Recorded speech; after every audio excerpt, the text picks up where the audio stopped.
Hello friends, कैसे हैं सब लोग। स्वागत है आपका आपके यूट्यूब चैनल इरफान एकेडमी में। हमने आपको जो पढ़ा चुके थे वो वासुदाब का अपेक्षिक अवनमन, क्वथनांक का उन्नयन और हिमांक का अवनमन पढ़ा दिया था अणु संख्या गुणधर्म में। अब आपको जो पढ़ाना है, मैं सिर्फ पढ़ाना परासरण दाब। एक और रह चुका आपका परासरण दाब। अब परासरण दाब क्या है तो आप उससे पहले समझेंगे परासरण क्या होता है। तो हम आपको अच्छे से समझा देते हैं कि परासरण दाब क्या है और परासरण क्या होता है। ठीक है, तो आप देखिएगा जरा। तो हम जानते हैं, देखो अब हमने क्या करा, परासरण होता क्या है ये समझेंगे हम। एक होता परासरण दाब, एक होता परासरण। परासरण में हमने कोई पात्र लिया ये, और इसके अंदर हमने क्या भरा हुआ है, विलायक पदार्थ डाला हुआ है। और हमने इसमें अंदर क्या डाल दिया, विलय पदार्थ। तो एक यहाँ पर एक मेम्ब्रेन लगी हुई होती है। सपोज करो ये एक मेम्ब्रेन है, ये क्या है, एक मेम्ब्रेन है जिसको हम अर्धपारगम्य झिल्ली बोलते हैं, SPM, या इसको कहा जाता है अर्धपारगम्य झिल्ली। अब क्या होते हैं, यहाँ पर क्या है, विलायक के कण है, और विलायक के कण कहाँ चले जाते हैं, अर्धपारगम्य झिल्ली से होते हुए अंदर की ओर चले जाते हैं। ठीक है, तो इसको तो कहा जाता है अर्धपारगम्य झिल्ली। और यह झिल्ली एक ऐसी झिल्ली होती है जिसके द्वारा विलायक के कण तो चले जाते हैं परंतु विलय के कण नहीं जा पाते, उसी को कहा जाता है अर्धपारगम्य झिल्ली। परासरण की क्रिया का होने के लिए अर्धपारगम्य झिल्ली का होना आवश्यक है। पहले तो आप ये बात ध्यान रखेंगे, अर्धपारगम्य झिल्ली क्या है, जो विलायक के कणों को तो पार जाने देती है परंतु विलय के कणों को रोक देती है, वो होती है अर्धपारगम्य झिल्ली। ठीक है, अब इसके अंदर क्या था, विलायक पदार्थ भी है और विलय पदार्थ भी मिला हुआ है। तो यहाँ से जो अंदर प्रवेश करेगा तो विलायक के कणों को तो ये जाने देगी परंतु विलय के कणों को रोक देगी, ये होगी अर्धपारगम्य झिल्ली। और इसके बाद, और ये विलयन भी कैसा होगा तो ये ध्यान रखेंगे, विलयन होगा तनु। अब हम पूरी बात यहीं से समझा देते हैं।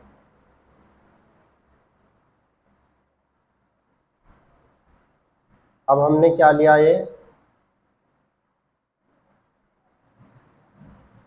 अब हमने दो विलयन ले लिए, और एक तो लिया हमने ए विलयन, इसका नाम दे दिया हमने ए, और इसका नाम दे दिया हमने क्या, बी विलयन। और इनके बीच में क्या लगी हुई है बच्चे, एक मेम्ब्रेन लगी हुई है जिसका नाम है SPM, या बोल देंगे हम हिंदी में अर्धपारगम्य झिल्ली, ये लगी हुई है। अब इसके अंदर तो भरे हुए हैं आपके पहले एक एक विलयन तो है आपका, कैसा विलयन है, ये विलयन है आपका तनु, और दूसरा विलयन है आपका कैसा है, सांद्र। ये कैसा विलयन है आपका, सांद्र। ठीक है, तो क्या होता है, अब ये जो कण होते हैं आपके, इसमें से विलायक के कण कहाँ से, तनु विलयन से कहाँ की ओर जाने लगते हैं, ये सांद्र विलयन की ओर जाने लगते हैं।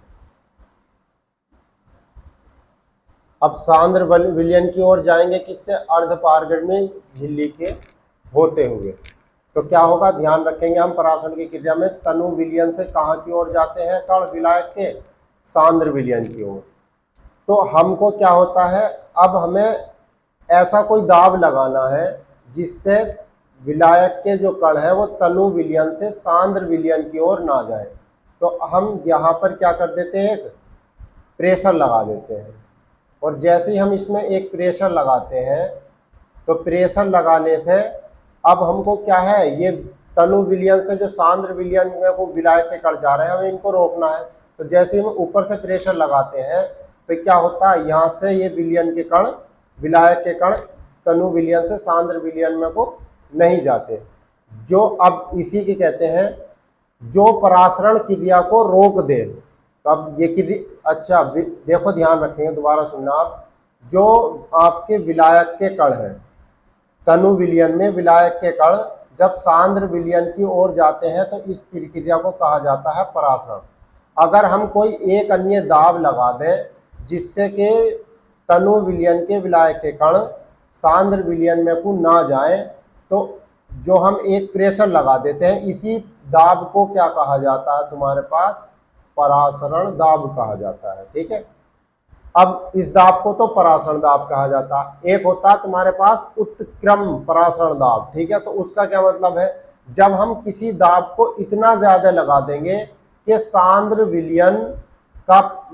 विलयन किसमें को जाना चालू कर देगा, तनु विलयन की ओर जाना चालू कर देगा। ठीक है, तो ऐसा दाब क्या कहलाता है तुम्हारे पास, उत्क्रम परासरण कहलाता है। ठीक है नहीं, क्योंकि परासरण की क्रिया, अब आपसे इसमें से क्या क्या क्वेश्चन पूछते हैं, एक तो पूछा जाता है परासरण की क्रिया किसकी उपस्थिति में होती है, तो अर्धपारगम्य झिल्ली की उपस्थिति में। ये किन विलयनों पर लागू होती है, तनु विलयनों पर, क्योंकि इसमें विलयन कहाँ से किधर की ओर प्रवेश करता है, तो तनु विलयन से सांद्र विलयन की ओर प्रवेश करता है। और जो परासरण क्रिया को रोक दे उसी को हम कहते हैं परासरण दाब। और एक, जब हम किसी परासरण दाब को इतना अधिक दाब लगा दें ताकि विलयन, सांद्र विलयन तनु की ओर प्रवेश करने लगे, तो ऐसे दाब को हम कहते हैं उत्क्रम परासरण दाब। ये याद रखेंगे। ठीक है नहीं, तो तीन बातें आपने हमारी इसमें हो गई। अब तनु विलयन का है, तो आसान भाषा में ये समझिएगा, अगर आपकी मम्मी ने आपसे ये कहा जाके शरबत बना के लेकर आए, तो आपने क्या करा, 1 लीटर पानी लिया और उसके अंदर मात्र 2 चम्मच चीनी डाल दी, 1 लीटर पानी में 2 चम्मच चीनी डाल दी, तो वो विलयन हो गया आपका तनु विलयन।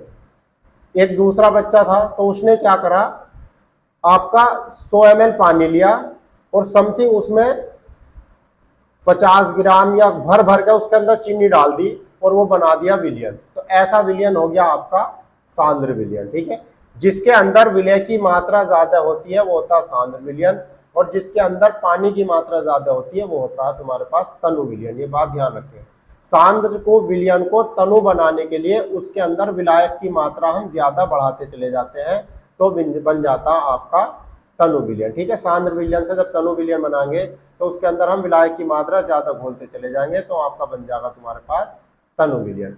तो आपको ये सारी बातें समझ में आ गई होंगी। ठीक है नहीं, तो अब हम इसमें लिख देते हैं, क्या लिख देते हैं हम, बस इसमें थोड़ा सा लिखना, अब हमें ज्यादा तो लिखना नहीं है, क्योंकि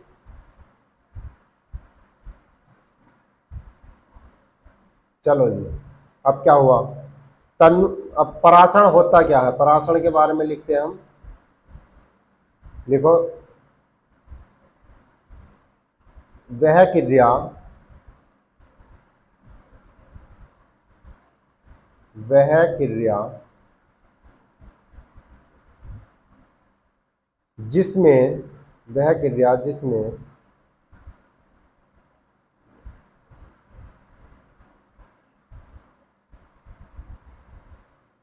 विलायक के कण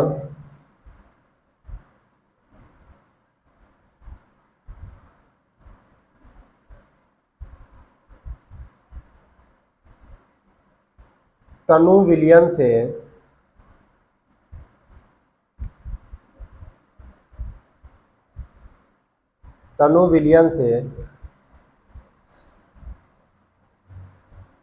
सांद्र विलयन की ओर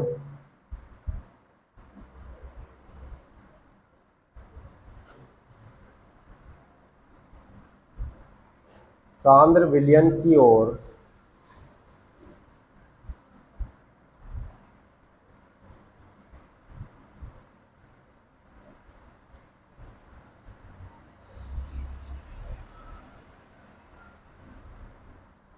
अर्धपारगम्य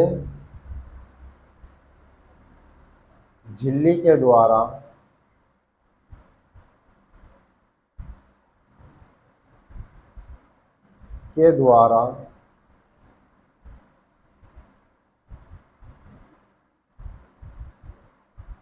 वह क्रिया जिसमें विलायक के कण तनु विलयन से सांद्र विलयन की ओर अर्धपारगम्य झिल्ली के द्वारा जाते हैं।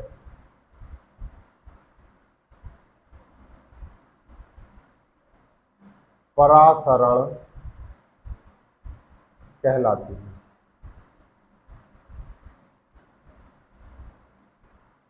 अब आप ध्यान रखेंगे, इसमें कई सारे एग्जाम्पल आते हैं। जैसे हम खजूर लिया, यदि हम खजूर को पानी के अंदर डुबा देते हैं तो खजूर फूल जाती है, मगर उसी खजूर को हम शुगर के सॉल्यूशन यदि बक्खर में डाल दिया जाए तो क्या हो जाती है, तुम्हारे पास खजूर सूख जाती है, मतलब उसका पानी बाहर हो जाता है। तो ये कौन सी क्रिया का उदाहरण है, परासरण का। ठीक है नहीं।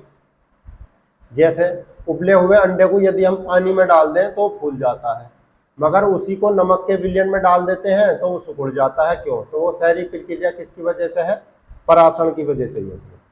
अब हम डालते हैं परासरण दाब, मगर आपको हम जितना भी लिखवा रहे हैं सिर्फ यही याद करना है और इसी में से ही आपको क्वेश्चन बनेगा। ज्यादा थ्योरी लिखने की आपको कोई जरूरत नहीं है। तो अब देखो परासरण दाब क्या है। अब परासरण दाब आप ये समझिएगा, वह दाब जिससे विलयन तनु विलयन से सांद्र विलयन में को ना प्रवेश करे, ऐसा लगाया गया दाब क्या कहलाता है तुम्हारे पास, परासरण दाब। या हम लिख सकते हैं वह दाब जो परासरण की क्रिया को रोक देता है, परासरण दाब कहलाता है। लिखते हैं वह दाब जो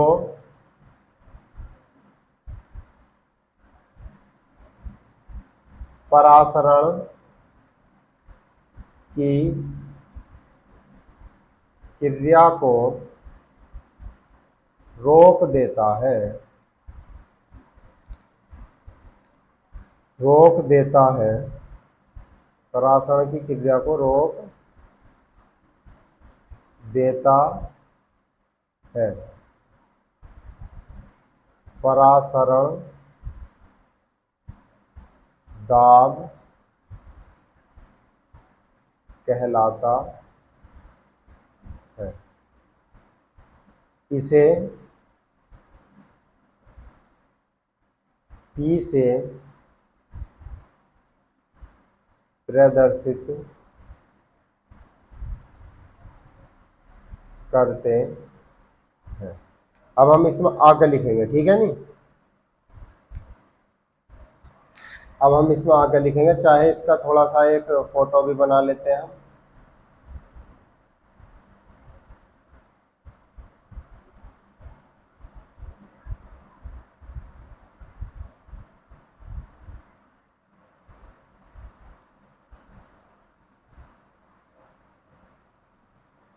इसमें तनु विलयन है और इसमें आपका कैसा है, इसमें है आपका सांद्र विलयन। और यहाँ पर लगा दिया हमने क्या, प्रेशर लगा दिया। तो ये प्रक्रिया को क्या करेगा, रोक देगा। ठीक है नहीं। तो इसी को कहते हैं हम परासरण दाब। अब इसे P से प्रदर्शित करते हैं, ये भी हो गया। ठीक है नहीं। अब हम अगले पेज से करते हैं, ऐसे ही बनाना आप भी नोट्स देखेंगे। आदर्श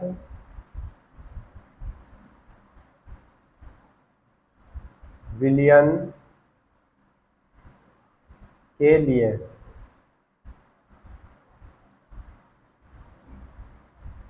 परासरण दाब क्या होगा, पीवी बराबर nRT। यही कहलाती है तुम्हारे पास आदर्श गैस समीकरण। ठीक है, आदर्श विलयन के लिए क्या होगा, पीवी बराबर nRT। इसको ही कहा जाता है आदर्श गैस समीकरण। आपको खास करके इतनी ही बातें याद रखनी। इसमें हम लिख देते हैं ये है क्या क्या चीज। तो P क्या है, यहां पर है परासरण दाब,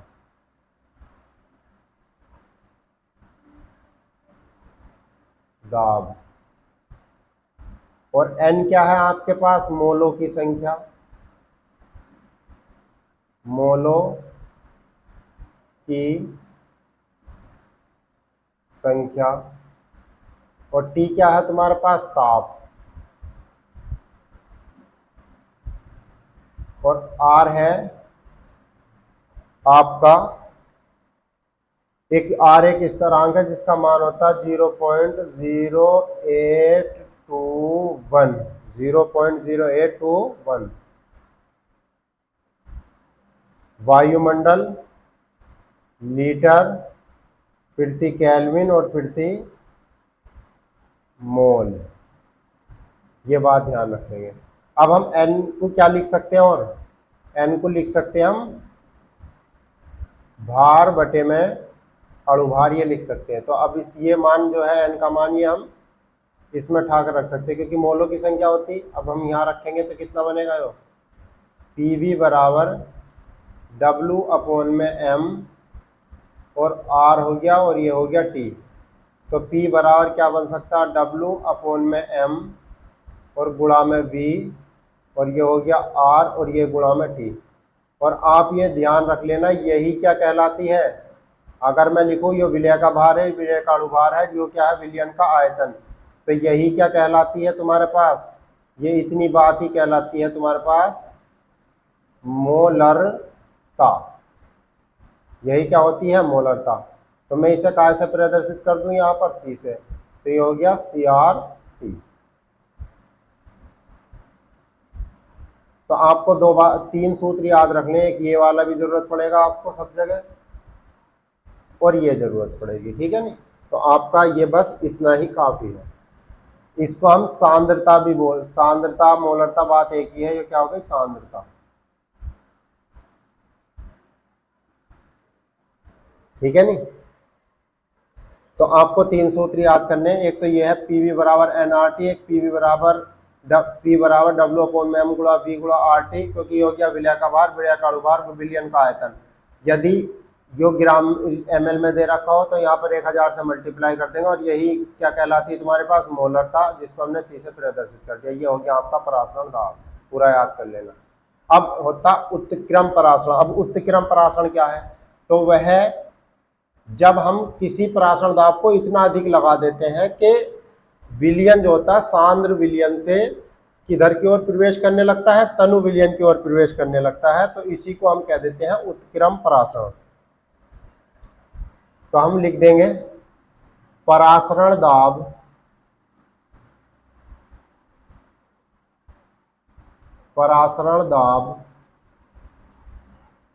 से अधिक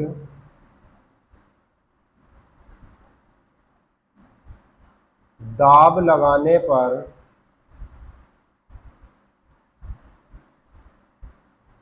परासरण दाब से अधिक दाब लगाने पर विलायक के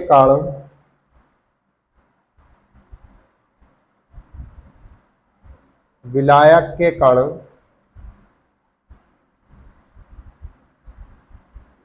सांद्र विलयन से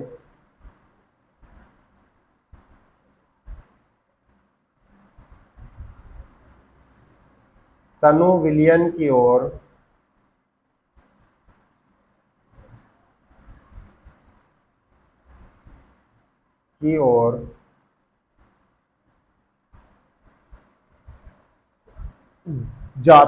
जाने लगते हैं।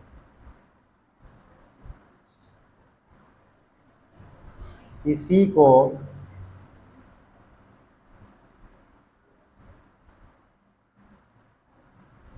उत्क्रम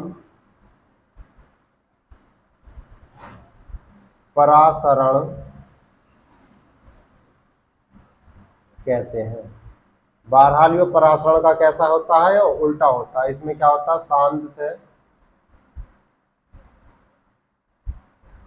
सांद्र से कहा किस साइड को प्रवेश करते हैं, इसमें तनु की ओर, सांद्र से तनु की ओर प्रवेश करने लगता है। इसका उपयोग कहां पर किया जाता है, आप याद रखेंगे, पानी को शुद्ध करने में इसी का उपयोग किया जाता है, ठीक है। जल को शुद्ध करने में, जल को शुद्ध करने में इसी का ही उपयोग किया जाता है। अब ये हो गया तुम्हारे पास। अब आपका क्या रह गया, अर्ध पारगम्य झिल्ली, इसके बारे में वो लिख लेते हैं ये क्या होती है। देखो, वे वह झिल्ली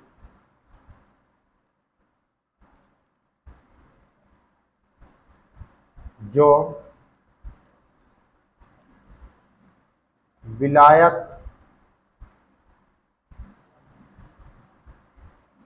के कणों को जाने देती है, परंतु विलय के कणों को रोक देती है।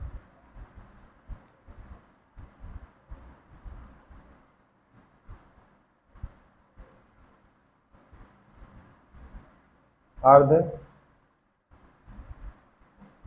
पारगम्य झिल्ली कहलाती है। हम ऐसे भी दे सकते हैं इसकी डेफिनेशन, मतलब वह झिल्ली जिसके अंदर, जिससे विलायक के कणों तो पार हो जाते हैं परंतु विलय के कण पार नहीं हो पाते, क्या कहलाती है, अर्ध पारगम्य झिल्ली कहलाती है। जैसे एग्जाम्पल हम इसका लिख सकते हैं, अंडे की झिल्ली। अंडे की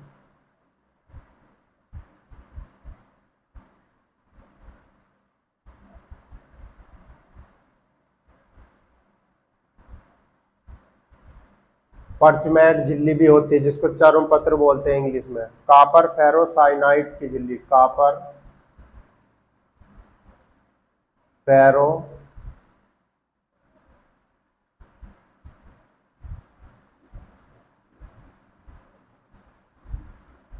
कापर फेरोसाइनाइड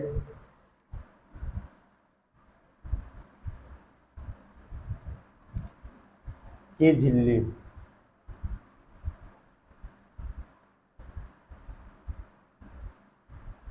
क्या हो गया, कापर फेरोसाइनाइड झिल्ली। एक लिख सकते हैं हम चर्मपत्र,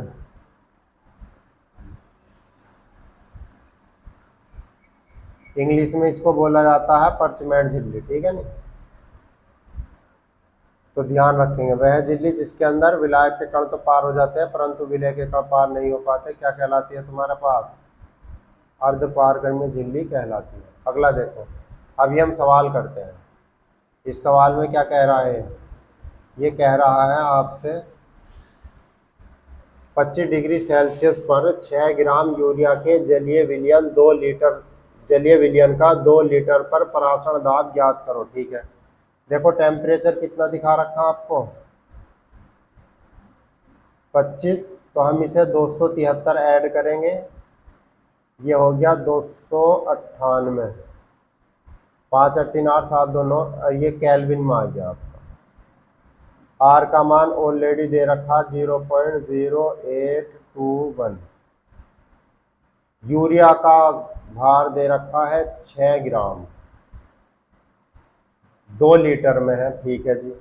तो डब्लू का मान कितना है, 6 ग्राम। अगर मैं इसका अणुभार निकालता हूं तो कितना आ जाएगा, 60, और V का आयतन कितना दे रखा आपको, 2 लीटर। अब हमें क्या निकालना है, परासरण दाब, P का मान निकालना है। चलो जी, P बराबर क्या लगाएंगे सूत्र, हम जानते हैं, क्योंकि P बराबर होता V PV बराबर nRT होता, तो P बराबर W अपॉन में M गुणा में V, और ये लगा देंगे R और T। W का मान कितना आपके पास, क्योंकि सूत्र क्या होता है, PV बराबर nRT, और PV बराबर N जानते हैं हम, W अपॉन में M होता है, और ये लिख देंगे RT, और P बराबर कितना बैठेगा, W अपॉन में M और गुणा में V और गुणा में R और गुणा में T, तो इतना आएगा, ठीक है नहीं। तो ऐसे ही हमने अब लिख दिया है।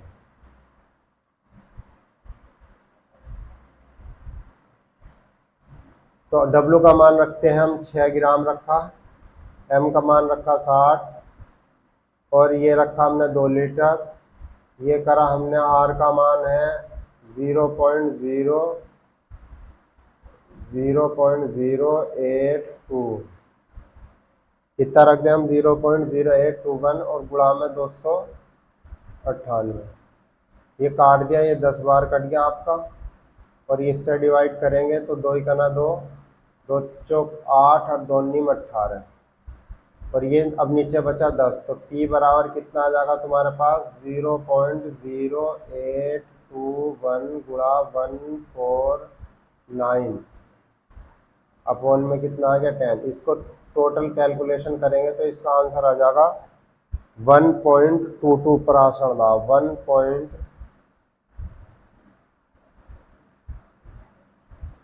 जब हम इसकी कैलकुलेशन करेंगे तो इसका आंसर आ जाएगा 1.22 वायुमंडल।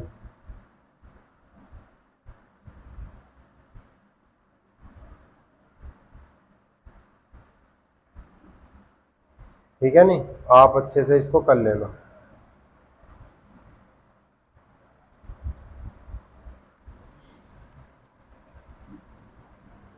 अगला सवाल करते हैं अब हम। अगला सवाल में क्या कहा जा रहा है आपसे? अगले सवाल में कहा जा रहा है, अगले सवाल में है आपका कितना 27 डिग्री सेल्सियस पर 8% यूरिया विलयन। ओके, अणु भार इतना दिखा रखा का परासरण दाब ज्ञात करो, आर का मान ये दिखा रखा। तो हम इसका उत्तर करते हैं बच्चे। टी का तो मान कितना आ जाएगा 27 प्लस में 273 तो कितना आ गया 300। ये आ गया केल्विन में 7 3 10 7 2 9 10 2 और 1 3 300 आ गया केल्विन। कितना आ गया 300 केल्विन में। अब 8% का मतलब क्या होता है ये देखते हैं हम। 8% यूरिया। अब 8% यूरिया का मतलब क्या हुआ? मतलब ये हुआ, ये 8 ग्राम तो घुला हुआ है 100 ml में, मगर यदि मैं 1000 ml में निकालूं 1 लीटर में निकालूं तो कितना है? एक जीरो यहाँ लगाना पड़ेगा, एक जीरो यहाँ भी लगाना पड़ेगा। तो कितना है 1000 में कितना है 80 ग्राम है। बस हम इसको कर देंगे, अब हम सब चीज पता चल गया। अब इसका ये अब 80 किस चीज का मान है तुम्हारे पास? W का मान है। ये किसका मान है तुम्हारे पास? V का मान है। और परासरण दाब P का मान निकालना है। और अणु भार इसका कितना आ जाएगा 60 वो दे रखा। चलो जी, P बराबर, और P का मान हमको क्या करना है? काउंट करना है। P बराबर कितना आ जाएगा? W का मान रखेंगे हम। P W बराबर तो कितना हुआ 80 और M का मान 60 और 1000। अब यो ml में है तो 1000 से ऊपर भी मल्टीप्लाई करनी पड़ेगी। ओके, यानी 1 लिखो लीटर में गुणा। अब R का मान कितना 0.0821 और गुणा T का मान कितना आ गया तुम्हारे पास 300। इससे ये काट दिया हमने, एक से ये काट दिया, 2 चौक 8 2 तिया 6, इसे काट देते ये कट जाएगा आपका 100 बार। अब जो आपका P का जो मान आया आपका वो आया 3.2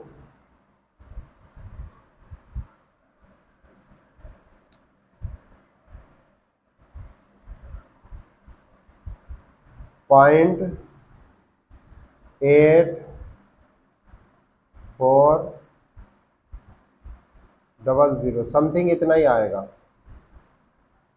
और ये आ जाएगा आपका वायु मंडल। और कैलकुलेशन में प्रॉब्लम हो गई हो तो वो आप देख सकते हैं। 832 सही है। अब अगला करेंगे हम। देखो ये प्रश्न में नेक्स्ट प्रश्न में कह रहा है 30 डिग्री सेल्सियस पर 3% यूरिया विलयन का परासरण दाब ज्ञात करो, आर का मान इतना। अब टी का मान कितना दिखा रखा उसने 30 प्लस 200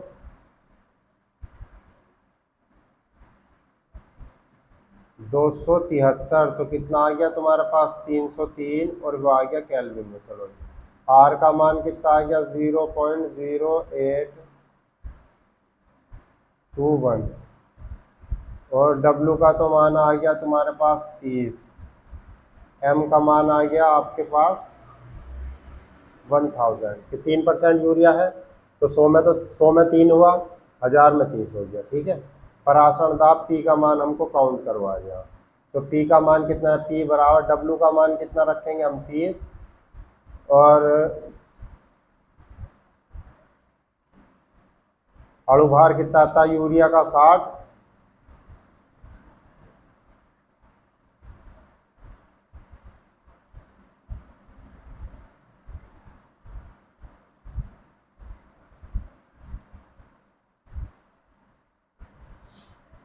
एक 1000 ml को हम क्या लिख सकते हैं 1 लीटर, तो हम यहाँ गुणा 1, और आपका आर का मान 0.0821,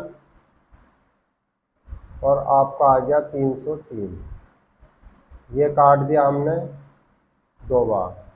अगर हम इसको यहाँ से 1 नहीं रखते हैं तो अब हम इसे डायरेक्ट भी कर सकते हैं, कितना आ जाएगा 0.041, बस अब हम इसकी कैलकुलेशन कर लेंगे तो समथिंग जो आपका आंसर आएगा 12.43, लगभग इतना ही आएगा। यह आ गया आपका वायुमंडल,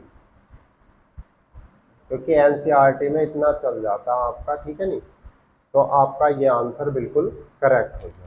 अब आपका इस टॉपिक में से एक चीज़ और बची है, जो बची है समपरासारी विलयन, न्यून परासारी विलयन, अति परासारी विलयन। मैं थोड़ा सा समझा देता हूँ।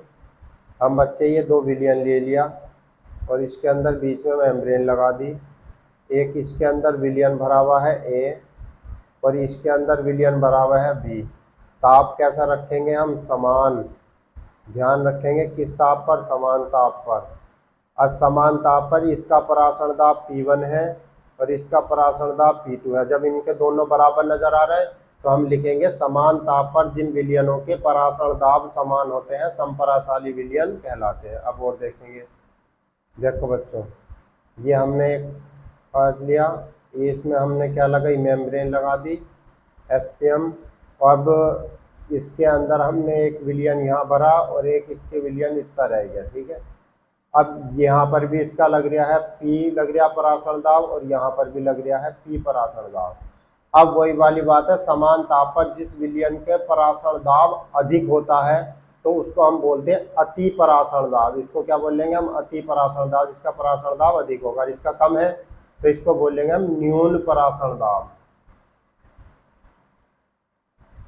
तो वह दाब मतलब वह दाब जो जो मतलब कहना है समान ताप पर जिन विलयनों के परासरण दाब कम होते हैं उसको न्यून परासरण दाब, न्यून परासारी विलयन कहते हैं।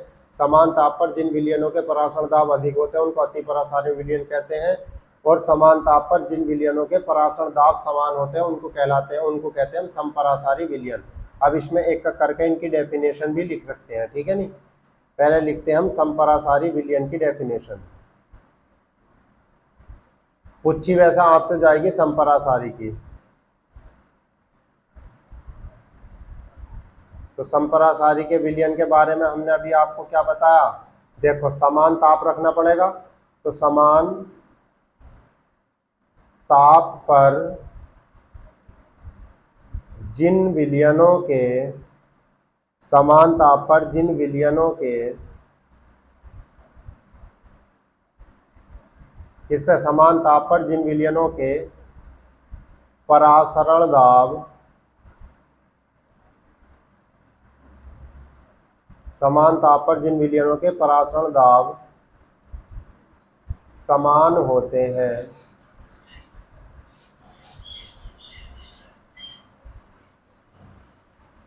क्या कहलाते हैं, समपरासारी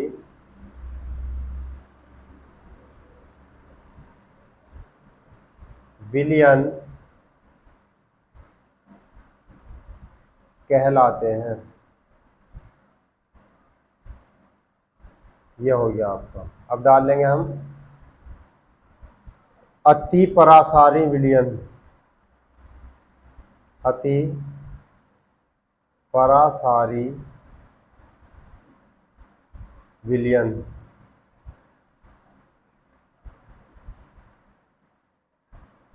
क्या लिखेंगे हम? समान ताप पर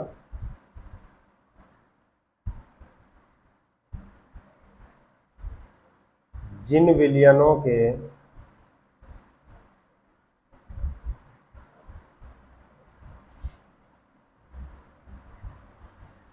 परासरण दाब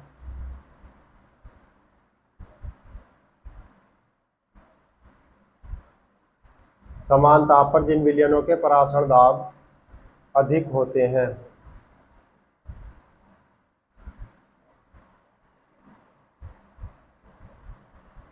अधिक होते हैं,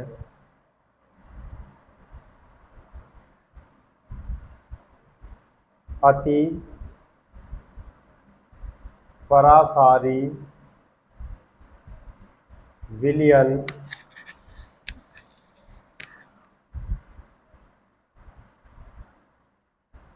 कहलाते हैं।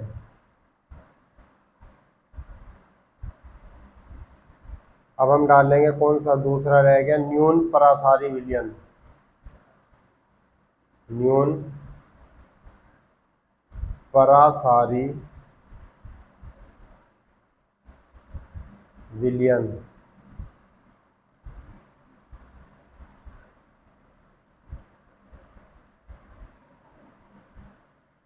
अब हम इसमें क्या कहेंगे? समान ताप पर जिन विलयनों के परासरण दाब कम होते हैं, समान ताप पर जिन विलयनों के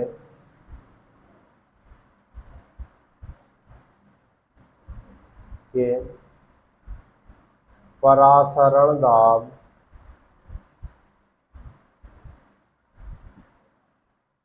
कम होते हैं,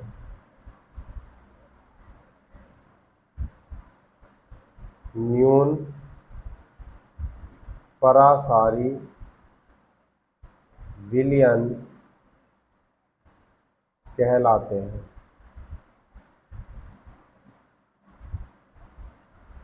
हम आपको अब ये हमारे पास ये जो बिल्कुल टॉपिक था आपका अणु संख्या गुणधर्म वाला, बिल्कुल चैप्टर आपका फिनिश हो गया। अब कोई चैप्टर मतलब इसका कोई टॉपिक नहीं बचा है। फिर एक और बात, हम धीरे धीरे आपका पूरा कोर्स करा देंगे और दिसंबर तक मैं आपका पूरा कोर्स करा दूंगा। ये भी पहला चैप्टर कंप्लीट होने वाला है। गारंटी देते हैं अगर जो भी कोई यूट्यूब से ही पढ़ लिया हो तो इसमें से एक भी क्वेश्चन ऐसा नहीं आएगा जो आपसे छूट जाए। और बाद में जब दिसंबर के बाद हम आपको सीरीज लेकर आएंगे तो मैं टोटल 500 क्वेश्चन कराऊंगा। उसमें बहुविकल्प भी आ जाएंगे, शॉर्ट क्वेश्चन भी आ जाएंगे। वैसे तो मैं आपको अगर 100 क्वेश्चन भी दे देता हूँ छोटे मोटे भी, तो आपको उनसे एक भी क्वेश्चन बाहर नहीं आएगा। मगर मैं आपकी प्रैक्टिस अच्छी हो जाए तो कम से कम हम 500 क्वेश्चन तैयार करेंगे। कब से? दिसंबर से आपके पेपर होने तक। और आप बहुत ही अच्छे नंबर लेकर आएंगे। उसकी हम टाइपिस्ट हमारा टाइप कर रहा है और क्वेश्चन बहुत सर्च करके बनाए जा रहे हैं ताकि डिक्टो क्वेश्चन आपको ऐसे का ऐसे ही बोर्ड एग्जाम में रखा मिले। ठीक है, तो बार बार वीडियो देखिएगा और अच्छी लगे लाइक कीजिएगा इसी को। और हम अब रिवाइज कर लेते हैं। अब हमने क्या क्या पढ़ा है अभी। एक तो हमने पढ़ा है परासरण दाब। तो परासरण की क्रिया, तो परासरण क्रिया क्या होती है? जब विलयन जो होता है, जब तनु विलयन में से विलायक के कण किस में चले जाते हैं? सांद्र विलयन की ओर चले जाते हैं। किसके द्वारा? अर्ध पारगम्य झिल्ली के द्वारा। तो ऐसी प्रक्रिया को क्या कहते हैं? हम परासरण कहते हैं। मगर परासरण दाब क्या है? जो परासरण की क्रिया को रोक दे तो ऐसा दाब क्या कहलाता है तुम्हारे पास? परासरण कहलाता है। एक होता है उत्क्रम परासरण। उत्क्रम परासरण क्या है? जब हम परासरण दाब इतना अधिक लगा देते हैं तो कि सांद्र विलयन के कण किस में चले जाते हैं? तनु में चले जाते हैं। तो ऐसा दाब क्या कहलाता है तुम्हारा? उत्क्रम परासरण कहलाता है। ठीक है, अब तनु विलयन के बारे में आप जानते हैं कि तनु विलयन क्या है। तो तनु जो विलयन होता है, अगर हमने 1 लीटर पानी लिया उसमें कुछ ही मात्रा में चीनी डाल दी, 2 चम्मच 3 चम्मच, तो वो हो गई तनु। मगर उसके अंदर भर भर के चीनी डाल दी तो वो हो गई सांद्र विलयन। ठीक है नहीं? तो सांद्र विलयन के अंदर विलय की मात्रा ज़्यादा होती है और तनु विलयन में विलायक की मात्रा ज्यादा होती है, ये बात ध्यान रखेंगे, ठीक है नहीं। उत्क्रम परासरण हो गया। फिर हमने ये आपको परासरण पे अर्ध पारगम्य झिल्ली कराई, मतलब वह झिल्ली जो विलायक के कणों को तो पार होने देती है परंतु विलायक के कणों को रोक देती है। अंडे की झिल्ली, कॉपर फेरोसाइनाइड की झिल्ली और चर्मपत्र की झिल्ली। और तुम्हारा फिर में हमने एक सवाल करवाया ये परासरण पे, और परासरण में पिछले साल भी क्वेश्चन आया था और आया सेम इसी तरीके से था, तो डिजिट बदली भी आ सकती है क्वेश्चन में और अंतर नहीं आएगा। पहली बार तो कोशिश ऐसी की गई है कि सिर्फ इसी में से क्वेश्चन आए। अब फिर बचा था तुम्हारा समपरासारी विलयन, अतिपरासारी विलयन, न्यून परासारी विलयन। तो समान ताप पर जिन विलयनों के परासरण दाब समान हो, समपरासारी विलयन। अतिपरासारी विलयन, जिनके परासरण दाब बहुत अधिक हो, अतिपरासारी विलयन। सब और समान ताप पर जिन विलयनों के परासरण दाब कम होते हैं उनको न्यून परासारी विलयन कहते हैं, ठीक है। अब यह आपका टॉपिक पूरा हुआ, और हमारी वीडियो आपको अच्छी लगी तो इसको लाइक कीजिएगा और शेयर भी कीजिएगा। धन्यवाद।